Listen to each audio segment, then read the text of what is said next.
율법과 사랑이라는 제목으로 말씀을 나누겠습니다. 폭풍이 불어닥치면 가로수도 뽑힙니다. 정황수는 말할 필요 없이 뿌리채 뽑혀나가는 것입니다. 그러나 그렇게 간밤에 바람이 불고 야단을 쳤지만 앞 동산에 그 많은 나무가 까딱없이 서 있습니다. 왜 그럴까요? 그 이유는 산에서 자란 나무는 흙 밑에서 서로 뿌리가 껴안고 서로 붙잡아주기 때문에 폭풍우를 견딜 수가 있습니다.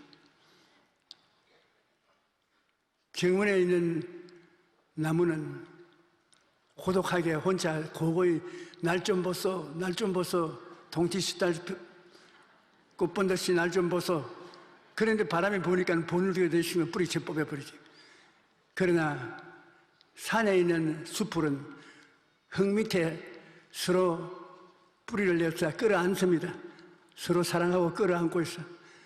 저리 바람이 많이 불면 여기서 더 힘을 보태어주고, 그래서 서로 사랑의 뿌리로 밀어주고 당겨주고 하기 때문에 폭풍우를 견뎌낼 수 있는 것입니다.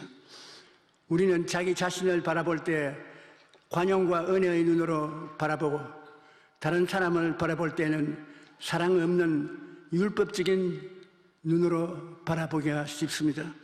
그러나 50보 소 100보라는 말이 있듯이 하나님 앞에서는 모두가 죄인입니다. 발이 빠른 사람은 원수 앞에서 도망을 치는데 발이 빠르니까 100보를 뛰었어요. 그러나 발이 빠르지 못한 같이 있던 형제는 100보를 못 바르고 50보밖에 못 달아났습니다. 원수에게 피하고 난 다음에 50보짜리가 100보짜리를 보고 비웃습니다. 야, 저기 겁쟁이야. 뭘 100보나 달아나. 나처럼 50보 달았으면 되지. 그 50보 달아난 것은 그가 용감해서 달아난 것이 아니라 뛰지 못해서 50보 달아난 것입니다. 우리 인생살이가 다 그런 것입니다. 우리 인생도 정도의 차이는 있으나 하나님 앞에 다 죄인인 것입니다. 돌멩이를 물에 던져보십시오. 작은 돌멩이는 퐁당 하고서 물에 깔아앉습니다. 그러나 큰 돌멩이를 던지면 붕릉 그렇게 하고 그 즉시 물에 깔아앉는 것입니다. 하지만 소리만 요란할 뿐 물에 깔아앉기는 똑같습니다. 신학자 어스틴은 말하기를 이 세상에는 두 종류의 죄인이 있는데, 한 가지는 자기가 죄인인 줄 아는 죄인이 있고, 다른 죄인은 자기가 죄를 짓고도 죄인인 줄 모르고 죄를 짓는 이가 있는 것입니다. 성경에는 로마서 3장 10절에 의인은 없나니 하나도 없으며, 로마서 3장 23절에 모든 사람이 죄를 범하였다고 말하고 있습니다. 그러므로 사랑 없는 율법의 눈으로 다른 사람을 정죄하고 판단하면 이 세상은 비난의 소리로 가득하여 모두가 불행하게 되는 것입니다. 나는 너보다 적은 죄인이다. 나는 너보다 많은 죄를 짓지 않았다. 그렇게 율법을 가지고서 자기와 이웃을 비교하고 평론하면 너도 나도 다 함께 망하고 만 것입니다. 죄는 그 질에 있어서 나쁘고 좋은 차이는 좀 있을지 몰라도 죄인으로서의 하나님 앞에 설 수 없는 자격은 똑같은 것입니다. 율법 아래 사는 사람들은 율법을 가지고서 상대를 판단하기 때문에 언제나 다른 사람들을 비난하고 손가락질하고 욕하고 지나갑니다. 그러나 그것이 결국에는 자기를 향해서 그렇게 하는 것 같습니다. 흔히 많이 사용하는 율법과 죄에 대한 이야기가 바로 우리 성경에 있습니다. 바리새 교인과 사두개 교인들이 한 여자를 머리채를 휘감아 끌고 성년으로 오다가 예수님을 만났습니다. 예수님 발 앞에 영정에 쳐놓고 주님께 묻는 말이, 주여, 이 여자가 간음 중에 현장에서 잡혔는데 모세의 율법에는 이런 여자는 돌로서 쳐 죽여라 했는데 당신은 어떻게 하렵니까? 율법으로서 그 여자를 판단하여 돌에 맞아 죽으라고 했습니다. 그런데 당신은 어떻게 하겠습니까? 예수님은 허리를 굽혀 글자를 쓰게 하셨습니다. 요사이 아스팔트에 묻으면 주님 손가락이 달아도 글이 안 써지겠지요. 그때는 보들보들한 모래의 글이기 때문에 손가락으로 글을 쓸 수 있는데 예수님이 글을 쓰는데 어깨너머로 전부 다 보았습니다. 무슨 글을 썼다고 생각합니까, 여러분? 손에 돌을 들고 이 여자를 죽이려고 하는데 이 여자는 불안과 공포에 산지사방 떨고 있습니다. 예수님은 무엇을 쓰겠습니까? 예수님이 손가락이 글을 써가자마자 한 사람 두 사람 돌을 두고서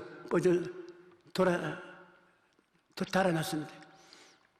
나중에는 한 사람도 없습니다. 예수님과 정죄받은 그 여자밖에 없습니다. 그 사람들은, 정죄하는 사람들은 어디 갔습니까? 예수님의 손가락이 그들이 돌에 맞아 죽을 만한 지은 죄를 전부 들추어내는 것입니다. 하나님이 모르는 죄가 되어 있습니까? 예수님의 손가락이 그를 지은 거 보면 자기들이 감추어놓은 죄악을 들추어내는 것입니다. 이 여자에게 돌로 쳤다가는 그 다음엔 자기가 돌을 맞아야 될 형편입니다. 그래서 다 도망을 치는 것입니다. 예수님께서 여자의 고개를 들어 너를 정죄하는 자가 있느냐? 보니까 한 사람도 없습니다. 아주 이해하면서 아무도 없는데요. 나도 너를 정죄하지 아니한다. 집에 돌아가서 다시는 죄 짓지 말고 살아라. 그것이 율법과 사랑의 비교인 것입니다. 율법은 인간을 정죄하기 위해서 있는 법률인 것입니다.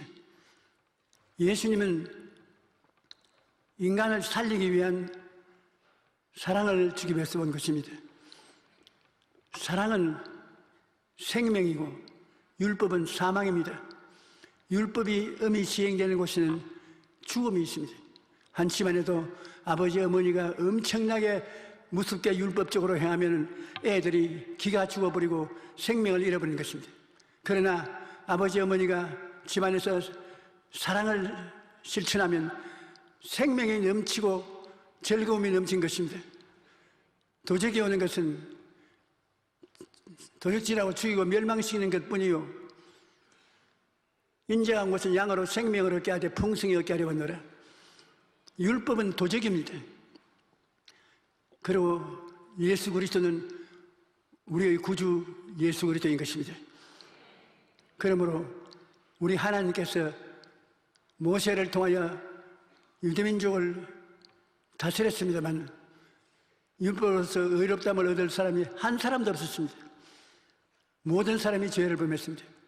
예수님으로서 십자가에 못 박혀 몸짓고 피를 흘려 내가 다 이루었다 하실 때 죄를 짓고 불의하고 추악한 사람밖에 없는데 그 율법의 정죄를 벗어버릴 수 있는 건 예수 십자가밖에 없습니다. 예수 십자가 밑에 엎드리면 큰 죄인이나 작은 죄인이나 주여 내 이 죄인을 용서해 주십시오. 주님께서 두려워 말라. 너는 용서받았으니 이제 집에 돌아가서 다시 저 죄 짓지 말라. 그렇게 말하고 말 것인 것입니다. 예수님 곁에 있으면 항상 용서와 사랑에 따르는 것입니다. 율법의 곁에 있으면 항상 정죄와 죽음이 따라오는 것입니다. 성경 누가복음 15장 25절로 30절에 보면 탕자에 대한 이야기가 있습니다. 두 아들을 키웠는데 그 둘째가 자기 몫에 속한 재산을 달라고 아버지에게 강청을 해서 그 재산을 가지고 도시에 가서 허랑방탕하여 완전히 거지가 되었습니다. 의지할 데가 없어서 도시의 어느 사업가에게 의뢰했더니 돼지 치는데 보냈는데, 유대인들은 돼지가 제일 천한 짐승으로 봅니다. 돼지를 쳐서 충분히 먹을 수 있는 월급을 주는 거 하면 그것도 못 되어서 돼지가 먹는 쥐음 열매를 같이 나누어 먹고 사는 형편에, 그는 자기의 비천함을 느끼고 아버지에게로 돌아가야 되겠다고 생각했습니다. 그래서 그 아버지께 돌아오니까 아버지가 뛰어나와서 그 아들을 끌어안고 얼굴을 쓰다듬고 머리를 쓰다듬으면서, 야, 이 자식아, 잘 왔다, 자라. 그래, 아버지를 떠나 있으면 그렇게 되지 않냐. 얘에게 제일 좋은 옷을 입혀라. 아들이 된 표적인 반지를 끼워주라. 그리고 주인만 신는 신발을 신겨라. 떼중에 가서 제일 살찐 송아지를 잡아라. 내 아들은 죽었다가 살아났으며 잃었다가 도로 찾았으니 즐거워하자. 그것은 바로 사랑의 표현인 것입니다. 그런데 그 형이 밭에서 일하다가 늦게 돌아왔는데 집에 불이 환하게 켜져 있고 풍압이 울리고 굉장합니다. 그래서 종이 불러서 이게 무슨 일인가? 당신 아버지가 당신 동생이 몸성이 회개하고 돌아온 것을 기뻐하여 잔치를 베풀었나이다. 이놈의 더러운 녀석, 이 녀석이 왔다고 아버지가 저렇게 해? 아버지 좀 나오라 그래. 그 아버지가 나오니까 떡 버티고 있었어. 아버지, 나는 안 데려갑니다. 자식하고 잘 샀어요. 나는 아버지를 거역치 아니하고 충실하게 법을 지키면서 살았는데 내 동생은 방탕하여 있는 재물을 다 탕진하고 돌아와도 그렇게 좋아합니까? 그러니까 아버지, 얘야, 너는 나하고 같이 있으니까 이 재산이 다 내 것이다. 내가 다 내게 줄 생각이다. 그 내 동생은 아직 비천한 것이 세상에 나가서 안 죽고 살아서 돌아왔으니 얼마나 기쁘지 않가. 그러므로 들어와서 같이 즐기자. 나는 그런 더러운 죄인하고 같이는 안 합니다. 같이 있을 수 없습니다. 나는 안 들어갑니다. 그 형은 꼼짝하지 않습니다. 이것을 무엇을 표시하냐면 율법입니다. 율법대로 행하지 않은 자는 나는 관계하지 않겠다. 사랑이 아무리 권면해도 소용이 없습니다. 사랑은 그게 들어가는 곳에 생명이 있고 행복이 있습니다. 율법은 생명이 없고 행복이 없고 심판과 사망밖에 없는 것입니다. 그래서 이 이야기를 통해서 예수님께서는 사랑은 언제까지나 떨어지지 아니하나, 율법은 걸리면은 도적질 당하고 죽임을 당하고 멸망을 당한다는 것입니다. 그러므로 율법 아래 사는 사람들은 결코 행복할 수 없습니다. 사랑이 없는 율법은 죽이고 멸망시키는 도구에 불과한 것입니다. 그러나 예수님은 가는 곳마다 사랑이 제일적으로 나왔기 때문에 예수님께서는 생명이 있고 넘치는 은혜와 행복이 있는 것입니다.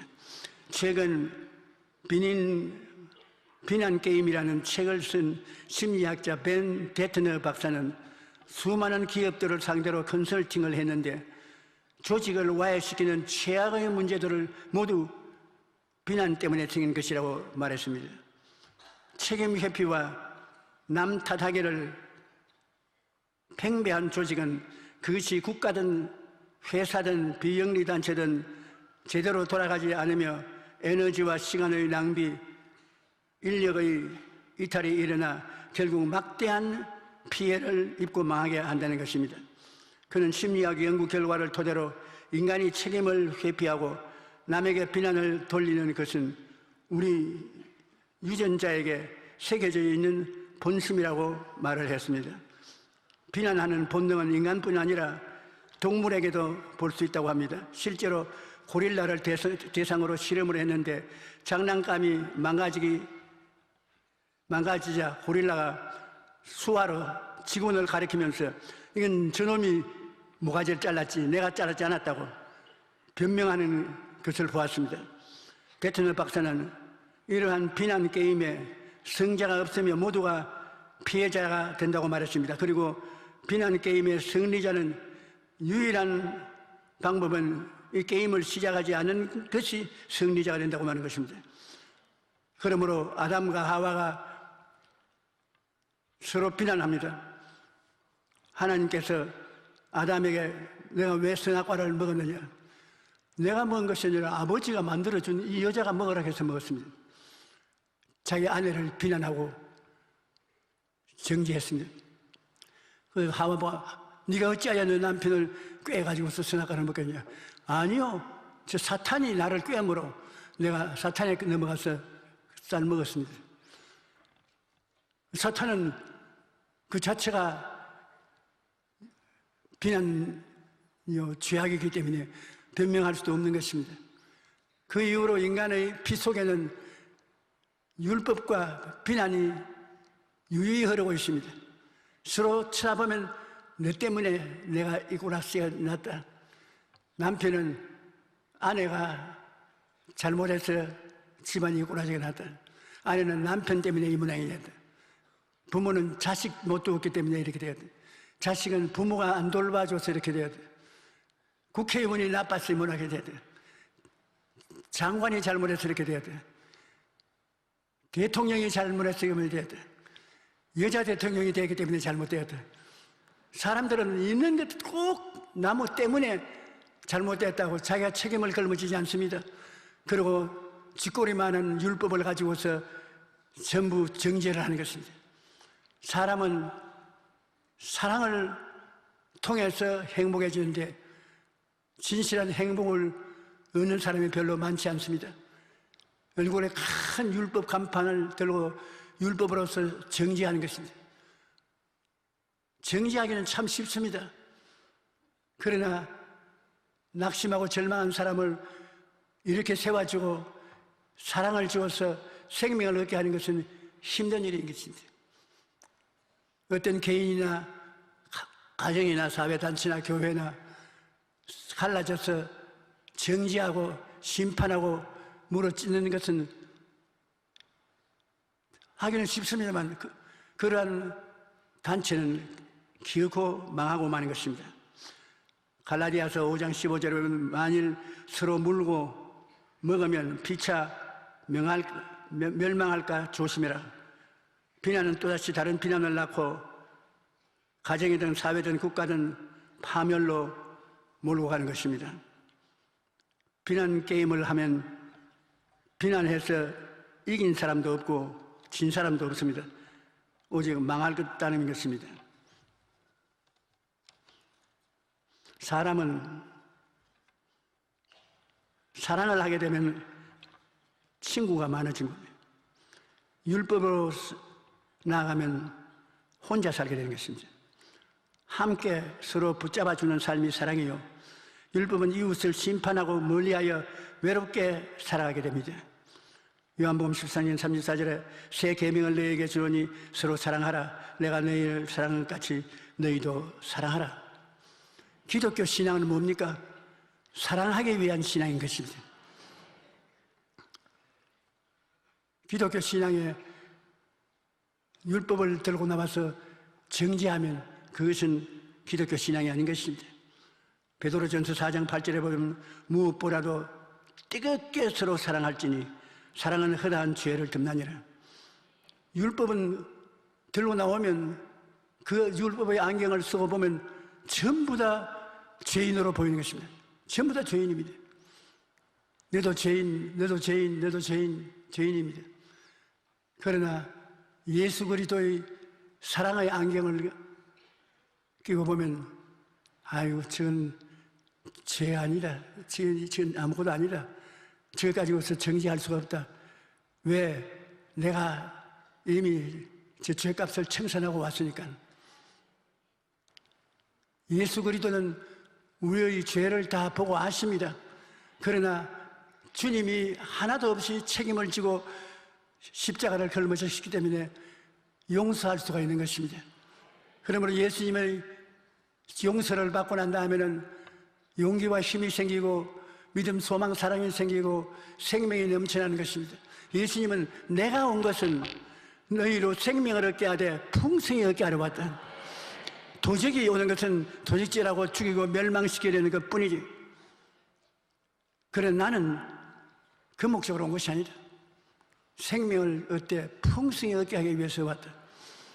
그러므로 예수 그리스도를 믿고 주님과 함께 사는 사람은 꿈이 있고 믿음이 있고 소망이 있는 사람들인 것입니다. 사랑이 없는 율법은 제가 조금 전에 말한 가로수나 정원에 있는 나무와 같습니다. 산에서 숲을 이루고 있는 나무들은 바람의 거세게 불어도 잘 쓰러지지 않습니다. 왜냐하면 서로 껴안고 살기 때문입니다. 혼자서는 그것은 풍파를 이길 수 없기 때문에 뿌리가 서로 엉켜서 서로 버팀목이 되어주는 것입니다. 요즘 경제가 휘청거리고 너나 없이 먹고 사는 것이 어렵다고 말합니다. 이럴 때 숲의 나무들처럼 서로 끌어안고 붙들어주면 아무리 거센 바람이 불어도 쓰러지지 않고 모두 함께 잘 살 수 있게 되는 것입니다. 전도서 4장 12절에 한 사람이면 폐하가 껴니와 두 사람이면 맞설 수 있나니 세 겹줄은 쉽게 끊어지지 아니한다고 말한 것입니다. 그러므로 예수 그리스도를 생각할 때 여러분 언제나 율법을 생각하게 되는 것입니다. 갈라디아서 3장 21절로 24절에 그러면 율법이 하나님의 약속들과 반대되는 것이냐? 결코 그럴 수 없느니라. 만일 율법이 살게 하는 율법을 주셨더라면 의가 반드시 율법으로 말미암았으리라. 그러나 성경이 모든 것을 저 아래 가두었으니 이는 예수 그리스도를 믿음으로 말미암아 약속을 믿는 자에게 주려 함이라. 믿음이 오기 전에는 율법은 우리 율법 앞에 메인바가 되어 계시될 믿음까지 갖췄느니라. 이같이 율법이 우리를 그리스도에게로 인도하여 나가는 초등교사가 되어 우리로 하여금 믿음으로 말미암아 의롭다함을 얻게 하려 함이라. 이거 상당히 해석하기 어렵게 기록되었습니다만 다른 말이 아니라 모든 사람들이 율법 하에 태어나서 삽니다. 그러므로 그들이 보는 것이 율법이요, 듣는 것이 율법이요, 행하는 것이 율법이요, 삶 전체가 율법에 갇혀 있습니다. 눈으로서 보아도 저놈 죄지었다. 그 말하는 그 들어도 저놈 죄지었다. 그 다음 가는 곳을 보고도 죄지으러 간다. 모든 것이 죄에 똘똘 뭉쳐서 묶어 놓아지는 것입니다. 왜 그러느냐? 예수님을 믿지 않으면 구원받을 수 없게 만들기 위해서 그렇게 내는 것입니다. 율법으로는 구원받을 도리가 없어요. 눈을 봐도 구원 못 받고, 귀를 들어도 못 받고, 손으로 붙잡아도 구원 못 받습니다. 모두 정죄를 받습니다. 한번 따라 말씀해. 율법은 정죄한다. 예수님 오시기 전에 모든 율법으로 사람들을 정죄한 이유는 올 때 갈 때 얻게 만들어서 예수님만이 사는 길이 되게 만드는 것입니다. 초등학교 선생님이 어린아이들에게 기억 니은을 가르치듯이 율법의 정죄함을 모든 사람에게 다 알게, 다른 종교에 이제에서 구원은 없다. 그러나 예수님을 믿으면 용서와 사랑과 구원이 있으니 예수께로 가자. 그래서 하나님은 예수께로 길을 열어놓기 위해서 율법 하에서 정죄를 받도록 만들어 놓으신 것입니다. 이제 여러분은 율법을 통해서 구원받는 것이 아니라 예수님을 통해서 구원받게 되는 것입니다. 그러므로 예수님 사랑이 구원을 주실 뿐 아니라 행복을 주시고 삶의 평안을 주시는 것입니다. 파이프 올가는 서로 다른 길이의 수십 개 관들로 이루어져 있습니다. 저 관이 크고 적은 게 이루어져서 함께 소리를 내니까 웅장한 아름다운 소리가 나는 것입니다. 우리도 마찬가지로 주님 안에서 사랑으로 연합할 때 아름다운 소리를 낼 수 있는 것입니다. 사랑 이외에는 아름다운 소리를 낼 수가 없는 것입니다. 고린도전서 1장 10절은 형제들아 내가 우리 주 예수 그리스도의 이름으로 너희를 권하노니 모두가 같은 말을 하고 너희 가운데 분쟁이 없이 같은 마음과 같은 뜻으로 온전히 합하라고 말한 것입니다. 그것이 그렇게 쉽게 되지 않습니다. 예수 그리스도의 십자가를 통하지 않고는 같은 마음을 품을 수가 없지요. 분쟁이 아니라 사랑으로 같은 마음 같은 뜻을 품고 같은 말을 할 때 아름다운 소리를 세상에 내고 변화시킬 수가 있는 것입니다. 여러분, 함께 가야 멀리 간다는 말을 들어본 적이 있죠. 기후가 추워지면 철새들은 저 북쪽으로 날아갑니다. 북쪽으로 갈 때 기러기들이 자기 혼자 날아가지 않습니다. V자형을 만들어요. 내가 기러기면, 여러분 기러기면 내가 대장 기러기입니다.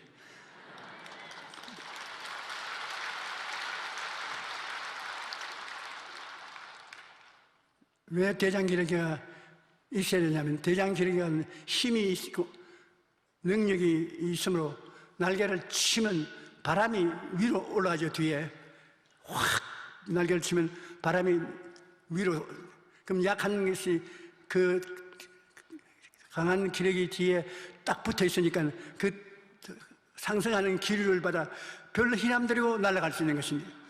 그러므로 그 기러기가 날아가면 꼭 꽥꽥꽥 소리를 냅니다. 왜냐하면 앞에 먼저 날아가는 기러기를 보고 힘을 더 내줘요, 힘을 더 내줘요, 빨리 힘을 내, 서로 격려하면서 V자형으로 날아가는 것입니다. 이것은 비유로 말한 것인데, 신앙도 혼자서 예수를 믿으면 참 힘들 때가 많습니다. 슬프고 괴로울 때, 외로울 때, 어려운 일을 당할 때, 병들었을 때 혼자서 이겨나가려고 하면 참 힘이 듭니다. 그러나 두세 사람 신앙의 친구가 있어서 서로 합쳐서 꽥꽥 하면서 힘을 합쳐서 기도하면 쉽게 승리할 수 있는 것입니다. 더 큰 일도 이루어낼 수 있는 것입니다. 함께 걸어가야 멀리 걸어가고, 함께 살아야 행복하게 살 수 있고, 함께 해결해야 문제가 해결될 수 있는 것입니다.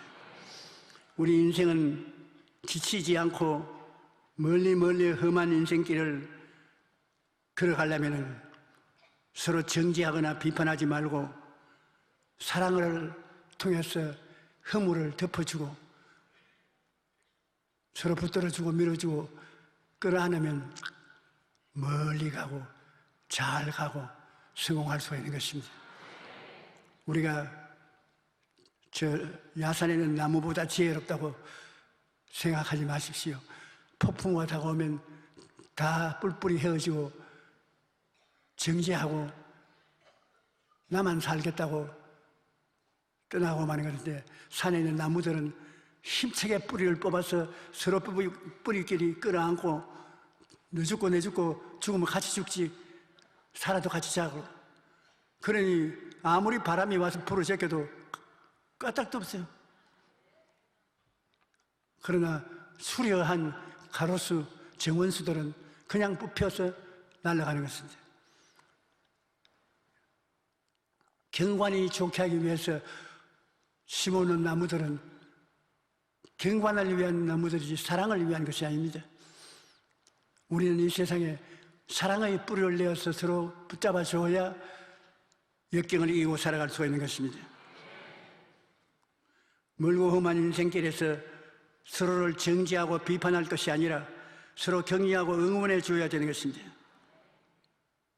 인생은 함께 걸어가는 것이 가장 빠른 길이고, 가장 멀리 갈 수 있는 길도 사랑으로서 서로 격려하면서 나가는 것입니다. 예수님은 우리를 살리는 주님이시므로 사랑의 주님이신 것입니다. 사랑밖에 살리는 힘이 없습니다. 율법하여서 우리를 지은 죄를 예수님이 다 사랑으로 갚아버리신 것입니다. 에베소 1장 7절에 우리는 그리스도 안에서 그 은혜의 풍성함을 따라 그의 피로 말미암아 송양꽃 죄사함을 받았느니라. 예수님의 절대 의를 주님이 입혀 주신 것입니다. 갈라디아서 3장 27절에 누구든지 그리스도와 합하기 위하여 세례를 받는 자는 그리스도로 옷 입었느니라. 예수 그리스도 이름으로 세례받으면 예수님은 이미 그 사람의 죄를 다 청산해버리기 때문에 예수님의 절대적인 의의를 옷으로 받아 입게 된다는 것입니다. 사랑이 없는 율법은 사람을 죽이지만 예수님은 우리를 살리시는 사랑의 주님이신 것입니다. 어떠한 종교나 윤리나 도덕이나 사랑을 빼버리면 의식과 형식이 불구하고 생명이 없습니다. 그러나 예수님은 우리를 사랑하시기 때문에 억센 고통을 당하고 괴로움을 겪어서 값주고 사랑을 베풀으신 것입니다. 예수님을 믿으면 예수님은 우리가 태어나서 죽을 때까지 같이 하시는 것입니다. 우리를 살리기 위해서 주님이 우리와 함께 하시는 것입니다. 누가복음 13장에 보면 예수님께서 안식일에 회당에 가서 가르치실 때 18해 동안이나 귀신 들려 아래며 꼬부라져 조금도 펴지 못하는 여자가 있었습니다. 유대인의 율법에는 안식일에는 아무 일도 하지 말라 했습니다. 일하는 사람은 죽여라 했습니다. 회당장이 예수님이 안식일 날 등허리가 굽어진 여자를 고치신 것을 보고 분노하고 눈을 휘둥그리면서 율법에 의해서 맞아 죽어야 할 짓을 하고 있다고. 어디에 안식일 날 일을 하느냐고. 그게 예수님께서 뭐라고 했습니까? 예수님께서 말하는 의미는 사람이 안식일을 위해서 있는 것이 아니라 안식일이 사람을 위해서 있는 것이죠. 너 안식일이라고 해서 소나 말이나 양이나 우리에서 끄집어내어 가서 물 마시지 않느냐. 안식일이라고 물도 안 마시고 목말라 죽게 하겠느냐. 소와 말이나 돼지나 이런 것들에는 끌고 나가서 물을 마시는데 이 여자는 짐승보다 귀중하지 않아요. 18년 동안 꼬부라져서 마귀에게 짓눌려서 고생을 당하는데 그것을 안식일 날 고쳐주는 일을 했다고 해서 노발대발하냐. 이 여자야뭐 이리 오라 이리 오라. 나 알지어라. 허리 척 빼버리면 이 일에 대해서 우리가 알아야 될 것은 예수님은 어떠한 제도나 율법을 위해서 온 것이 아니라 살리려 왔다. 사람을 살리기 위해서는 어떤 율법이나 제도라도 제껴버리고 나아야 된다. 여러분 오늘 예배하러 오는데 머리카락 잘 안 맞았다고 해서 너는 오늘 교회랑 못 온다 그런 일이 있습니까? 너 립스틱을 좀 더 진하게 해야 교회 올 수 있지 립스틱을 이렇게 칠하지 않고 가면 올 수 없다 그런 것이 있습니까? 어떠한 조건을 세워놓아도 예수님은 생명이 필요한 사람이 있으면 사람 제쳐놓고 들어와서 사람을 살리고 마는 것입니다.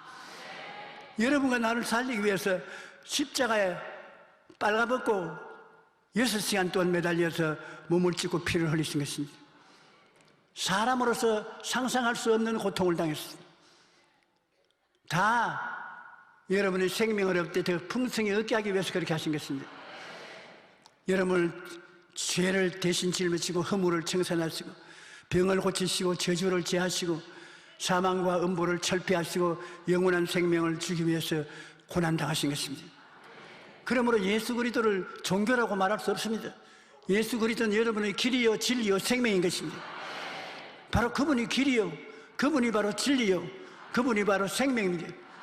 예수님이 여러분 안에 여러분이 예수님 안에 있으므로 여러분은 영원한 희망을 가지고 살 수가 있는 것입니다. 예수님은 어디 가나 여러분과 나를 살리기 위해서 계신 것입니다.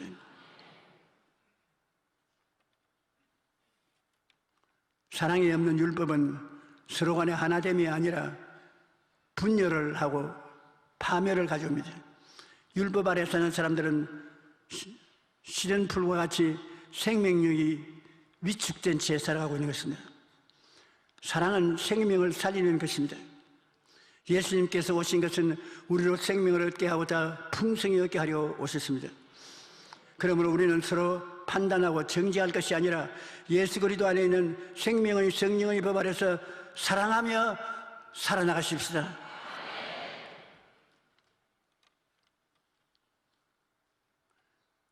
이 시대 한국의 지성으로서 불리는 위대한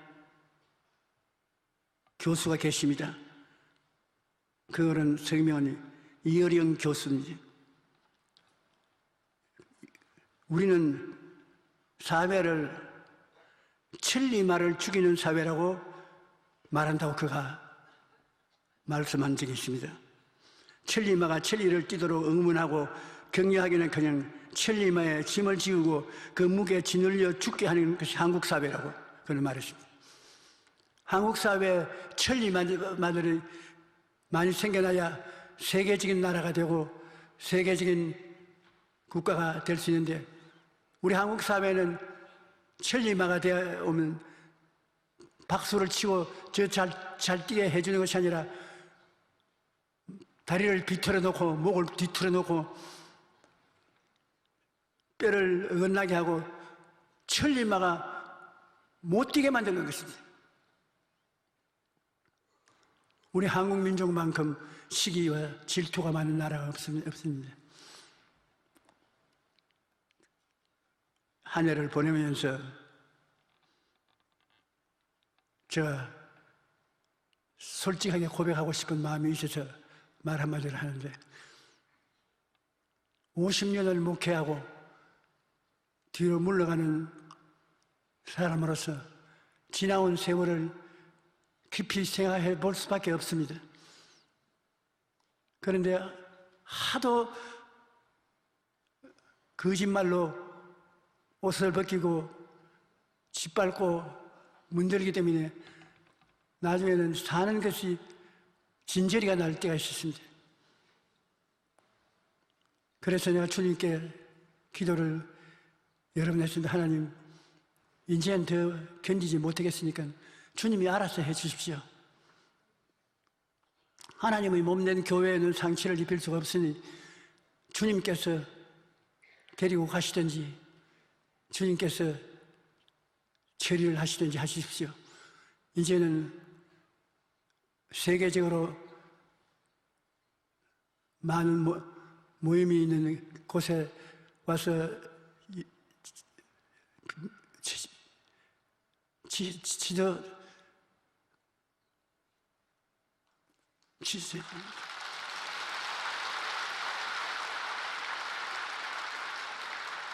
백만이 모이는 군중들을 리더해달라는 초청이 와 있어도 거부했습니다. 이제는 겁이 나서 할 수가 없습니다. 어느지 조금 집회를 잘하고 오면은 기다리고 있는 것은 정죄와 심판이요, 손가락질이요, 못 견디는 것입니다. 아무것도 안 하면 요거로도 묻지 않지만 뭘 하면 고통 속에 견딜 수가 없는 것입니다. 그때마다 주님께서 시편 37편 1절로 6절의 말씀을 제게 주셨습니다. 악을 행하는 자들 때문에 불평하지 말며 불의를 행하는 자들을 시기하지도 말지어다. 그들은 풀과 같이 속히 배임을 당할 것이며 푸른 채소같이 서진할 것이며로다. 야훼를 의뢰하고 선을 행하며 땅에 머무는 동안 그의 성실을 먹을 거리로 삼을지어다. 또 야훼를 기뻐하라. 그가 내 마음의 소원을 이루어 주시리로다.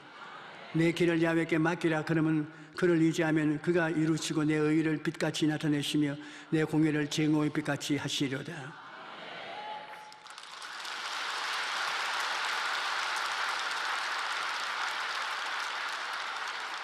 잠언서 22장 8절에 악을 뿌리는 자는 재앙을 거두리니 그 분노의 거세가 쇠하리라고 말씀했습니다. 악을 뿌리면 악을 거두고 사랑을 심으면 사랑을 거두게 됩니다. 오늘 심은 것이 우리의 내일이 되며, 그렇다면 오늘 여러분이 무엇을 심는가요?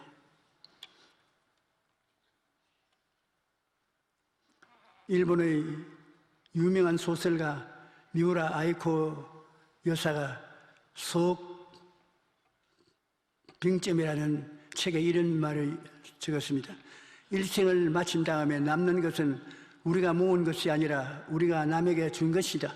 악착스레 모은 돈이나 재산은 그 누구의 마음에도 남지 않지만 숨은 적선, 진실한 충고, 따뜻한 격려의 말 같은 것은 언제까지 남는다. 고린도전서 13장 8절에 사랑은 언제까지나 떨어지지 아니하되 예언도 패하고 방언도 거치고 지식도 패하리라 말씀하셨습니다. 우리가 이 세상에 남겨놓는 것은 사랑밖에 없다는 것입니다. 정말입니다.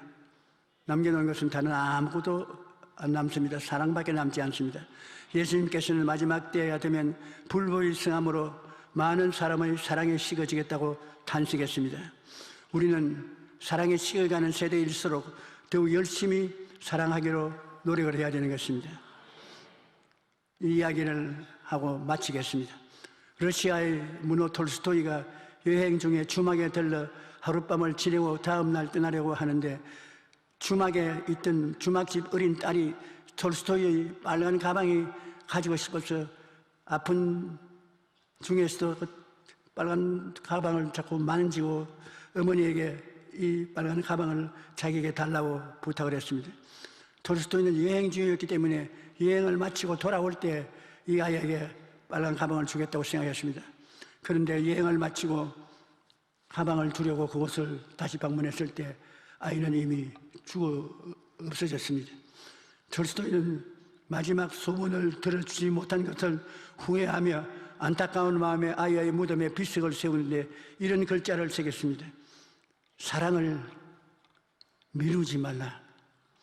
톨스토이는 세 가지 질문이라는 책에서 우리가 살면서 생각해 봐야 할 세 가지 질문을 던집니다.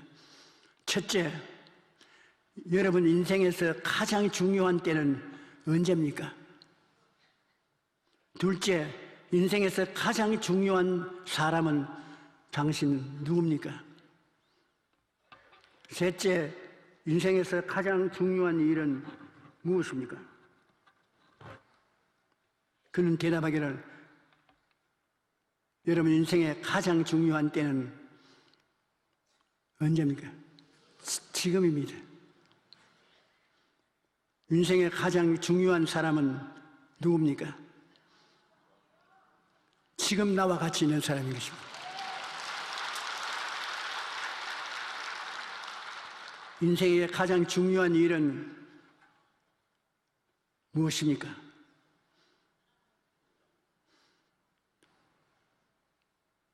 지금 사랑을 베푸는 것입니다. 우리는 이 톨스토이의 말대로 한 해를 돌아보면서 아직도 용서하지 못한 사람, 사랑을 표현하지 못한 사람이 있다면 내년으로 미루지 마십시오. 지금이라도 고마워, 미안해, 사랑해, 축복해 말 한마디라도 전달해서 청산하고 새해를 맞이해 주시기를 주님 이름으로 축복합니다.